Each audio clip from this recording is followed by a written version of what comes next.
제가 이제 교과서에서 사용하는 지도를 그 두 개 가지고 왔는데, 역사라는 것은 대단히 상식적인 체계입니다. 그래서 이 상식을 가지고 한번 살펴보면 이게 맞나 틀리나 금방 알 수 있게 되는데요.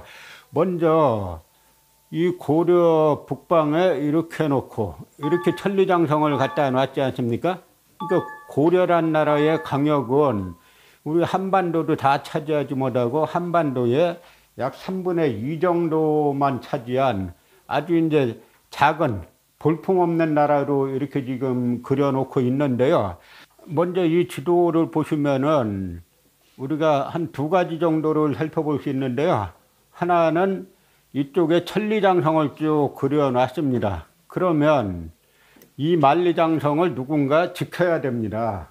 그런데 여기에 만리장성을 이렇게 짜놨다라고 하는 거는 여기에 뭔가 공격할 수 있는 나라가 있어야 돼요, 고려를. 근데 보면 우리가 다 아시다시피 여기엔 나라가 없습니다. 여기도 나라를 못 써놨죠? 그러면 고려에서 여기 공격할 나라도 없는데 여기에다가 만리장성을 쌓아놓고 군사들을 보내서 지켰겠냐 하는 이야기죠. 논리적으로 말이 안 되죠? 또 하나는 고려는 북방강역을 북계와 동계로 나눠놨는데, 먼저 동계를 보면은 여기 함경남도에서부터 이렇게 쭉 내려와 가지고 지금 경상도까지 이렇게 강역이 돼 있어요. 이런 이상한 행정구역이 인류 역사상 존재할 수 있느냐 하는 겁니다. 그러면 우리가 고려의 실제 북방 강역이 어딘가를 한번 고려의 동계가 실제로 어딘가를 한번 찾아보려면은 그 고려사라는 고려에 관한 그 역사서가 있죠. 그 고려사 지리지에 동계에 대한 설명이 있어요.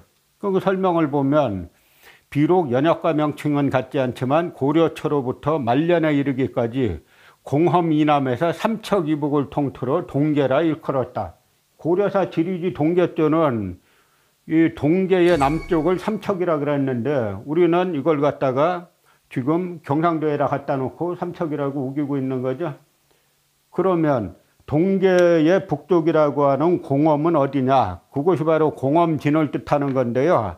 세종실록 지리지에 보면은 두만강에서 북쪽 공엄진까지가 688리로 정확하게 나와 있어요. 그런데 우리는 엉뚱하게 교과서에서 엉뚱하게 이 공엄진에서부터 엄청 축소된 강역을 가지고 학생들에게 지금도 가르치고 있는 겁니다. 국가에서. 공엄진아 여기쯤 그려야 되는데 여기로 축소해 가지고 학생들을 가르치고 있는 거죠. 거민정 교과서에서도 똑같이 이런 이제 우리 강역을 갖다가 축소시킨 잘못된 강역을 가르치고 있는데, 그 뿌리를 찾아보면 전부 다 일본인 식민사학자들이 주장한 걸 지금도 그대로 따르고 있는 데서 나타나는 현상이라고 하는 이야기입니다. 또 마찬가지로 이 지도는 이게 박근혜 정권 때 만든 국정교과서 지도인데요. 지금 검정교과서도 똑같이 그려놨어요. 공민왕의 북강 수복운동이 공민왕 5년 5월에 발생하는데요. 공민왕이 명령 내린 걸 보면 평리, 인당 등에게 압록강 서쪽 지역의 8개 참을 공격하게 하였다. 공민왕의 북강 수복운동의 출발지가 어디란 겁니까? 압록강에서 출발하는 거예요. 그래서 압록강 북쪽 강역을 수복하라라고 하는 것이 공민왕의 북강 수복인데, 이걸 갖다가 거꾸로 함경남도로 수복한 것처럼 가짜로 지금 교과서에서 만들어 놓고 가르치고 있는 겁니다. 이것도 그 뿌리를 찾아보면 전부 다 일본인 식민사학자들이 주장한 걸 갖다 아직도 그대로 추종하고 있는 거죠. 우리는 또 그 천령위 때문에 고려의 우왕과 그 최영 장군이 그 이성계와 주민수를 시켜가지고 요동정벌군을 북상시켰죠.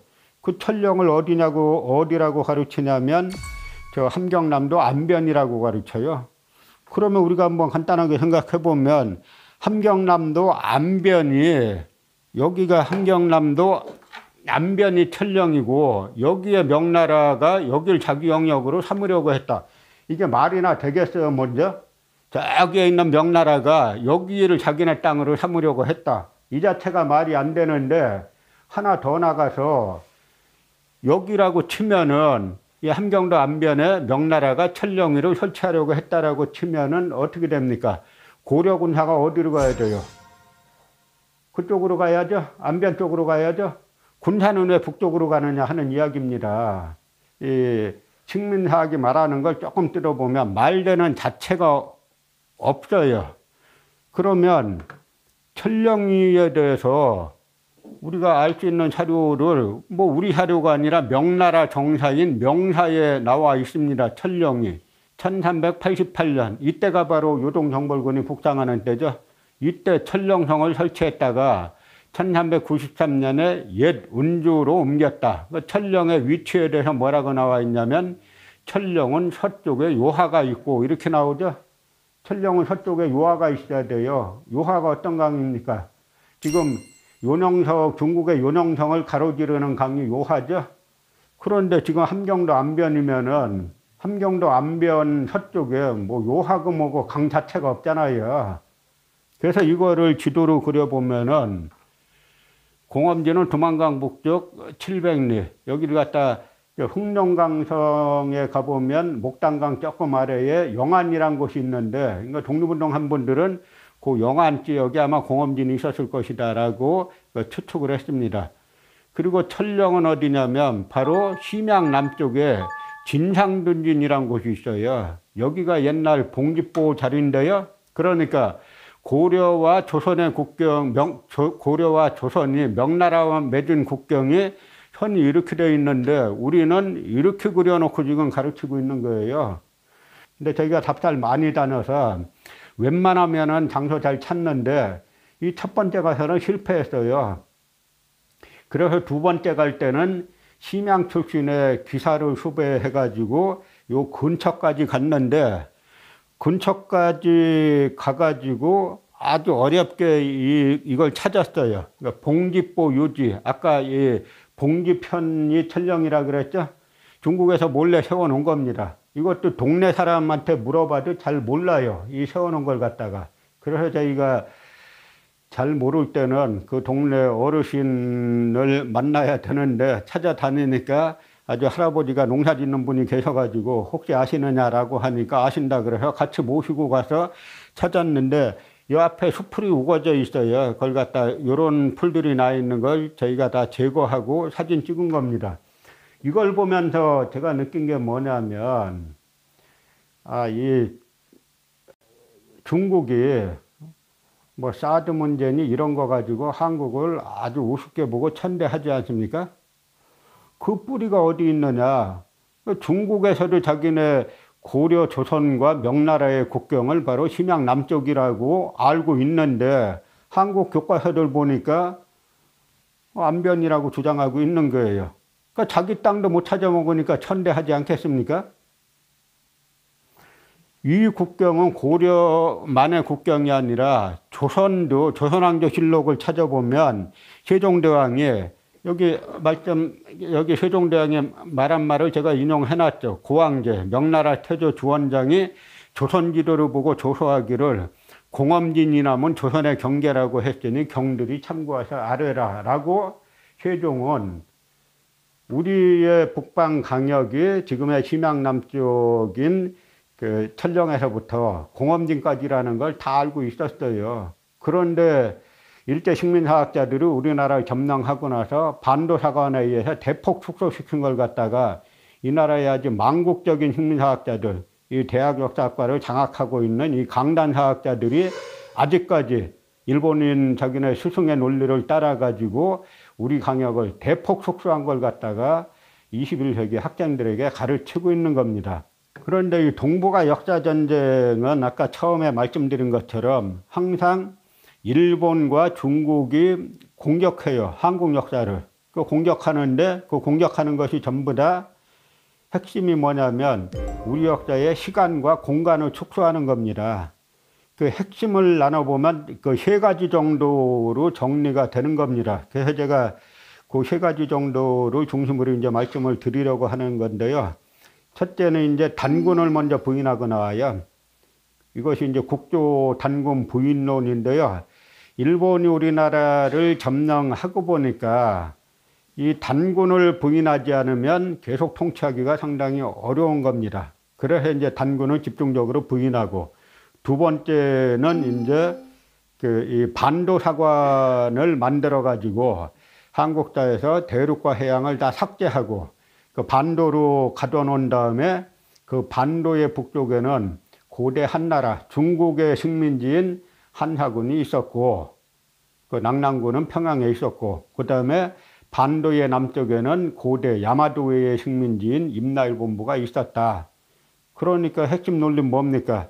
다 우리 역사를 반도사로 가둬놓고 반도의 북쪽은 중국의 식민지고 반도의 남쪽은 일본의 식민지였다. 그러니까 지금 그 일본의 식민지가 된 것은 너희 역사의 한국사의 당연한 규결이다. 그러니까 독립운동하지 말아라. 이 논리죠.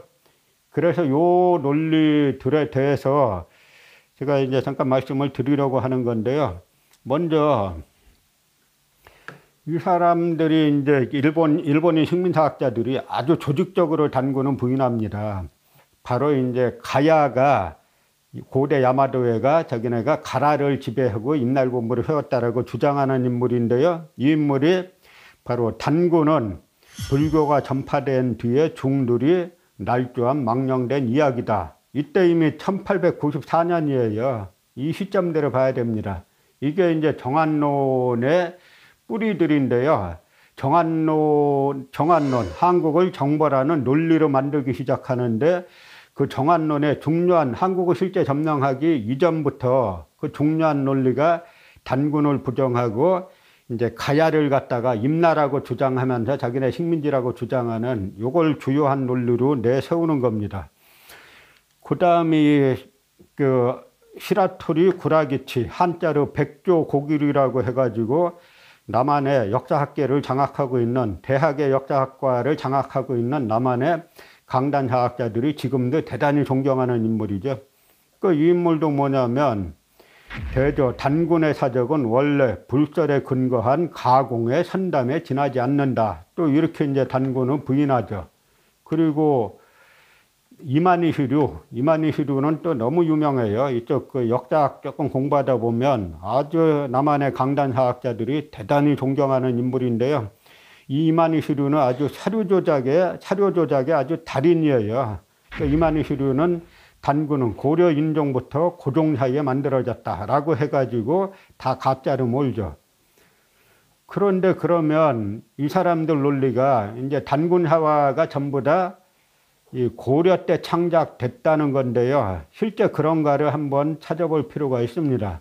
그래서 보면은 삼국사기 동천왕 21년조, 247년조에 보면은 평양은 본래 선인 왕검의 땅이다. 이렇게 나오죠.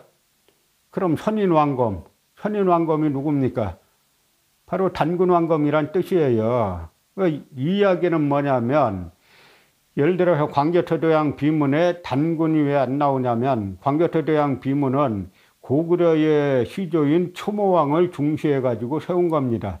그래서 이제 단군이 안 나올 뿐이지, 이 고구려 사람들이 이 단군이 민족의 시조였다는 걸 모르는 게 아니었던 것이죠.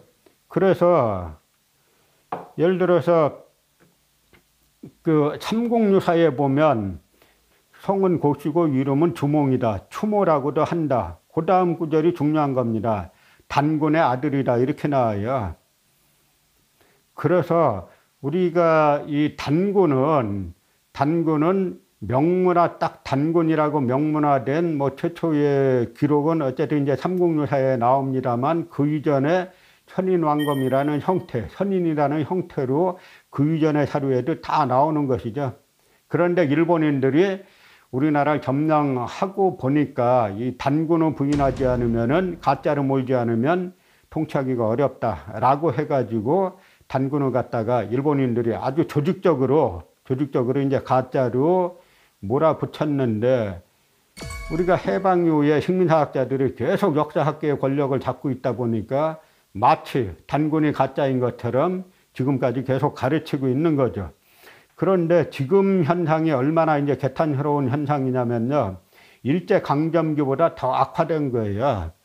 예를 들어서 우리가 최남선의 사례를 한번 보겠습니다. 최남선이 다 아시는 것처럼 반민특위가 생겨난 다음에 반민특위에 의해서 체포가 돼서 이제 마포 형무소에 갇힙니다.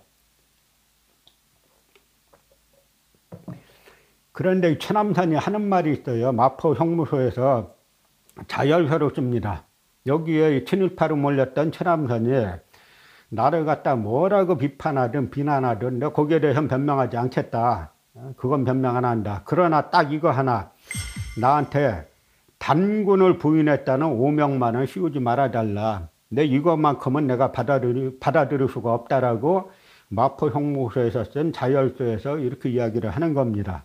이 단군 문화는 실로 인류 전 문화의 중요한 일부를 형성하는 것을 주장했다. 그리고 자연히 일본도 단군 중심 문화의 일익임을 언급했다. 그러니까 이 단군 문화가 인류의 아주 중요한 문화인데 일본도 단군 문화의 한 부분이다라고 자기는 주장했지 단군을 부인한 적은 없다라고 최남선이 형무소에서 쓴 자열서에서 주장했어요.